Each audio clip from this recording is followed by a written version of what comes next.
Ika-28 Kabanata, Sulatan. Mga tauhang nabanggit sa kabanata.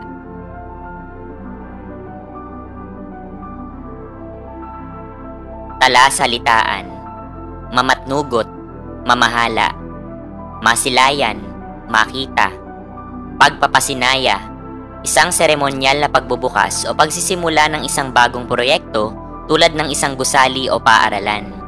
Litaw, tahas at bukas, taimtim, lalo na sa pakikitungo sa ibang tao. Ilustrado, matalino, maraming nalalaman, nakapag-aral. Bukang bibig, paulit-ulit na sinasabi, mga sabi-sabi o balita. Handog, bagay na ibinibigay ng walang kapalit bilang regalo o ambag. Saliw, tunog ng instrumentong pangmusika na isinasabay sa pagkanta. Maringal, kataimtiman at kadakilaan ng isang okasyon. Ang marangyang pista sa bayan ng San Diego ay naiulat sa mga pahayagan sa Maynila na nagbigay daan upang malaman ng mga dayuhan kung paano ipinagdiriwang ng mga Pilipino ang kanilang mga piyesta. Ayon sa mga ulat, ang pagdiriwang na ito ay walang kapantay at pinangunahan ng mga praileng Pransiskano. Binanggit din na dumalo sa selebrasyon ang mga praileng Pransiskano, si Padre Sibila, mga mamamayang Kastila, mga ginoo mula sa gabinete, mga kaibigan, at iba pang panauhin mula sa Batangas at Maynila. Noong bisperas ng pista, 2 banda ng musiko ang nagbigay kasiyahan sa mamamayan. Pinangunahan ng mga makapangyarihang tao ang pagkuha kay Padre Damaso mula sa kumbento bilang bahagi ng mga paghahanda. Samantala, ang Hermana Mayor ay naghanda ng isang maringal na hapunan. Pumunta rin sa tahanan si Kapitan Tiago na isang taong kilala sa kanyang pananampalataya upang sunduin sina Padre Damaso at Padre Salvi. Isinaad din sa pahayagan ang pagtatanghal ng mga bantog na artistang sina Ratia, Carvajal at Fernandez. Tanging ang mga Espanyol ang lubos na nasiyahan sa palabas dahil ito ay itinanghal sa wikang Kastila. Samantala, isang komedya sa wikang Tagalog ang nagbigay aliw sa mga Pilipino. Napansin ng marami ang hindi pagdalo ni Crisostomo sa mga pagdiriwang na nagdulot ng pangamba at espekulasyon.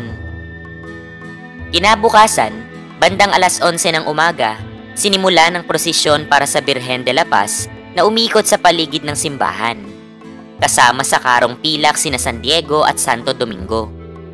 Matapos nito, idinaos ang isang misa kantada na sinabayan ng orkestra.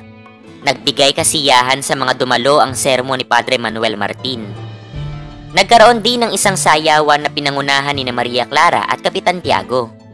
Marami ang humanga kay Maria Clara na nakasuot ng mestisa at kumikinang sa mga brilyanteng alahas. Samantala, nakatanggap si Luis Chiquito ng isang liham mula kay Kapitan Aristorenas na naglalaman ng mga paanyaya upang dumalo sa piyesta at makipagsapalaran sa larong monte kasama ang ilang kilalang tao kabilang sina Padre Damaso, Kapitan Joaquin, Kapitan Tiago, Kabesang Manuel at ang konsul.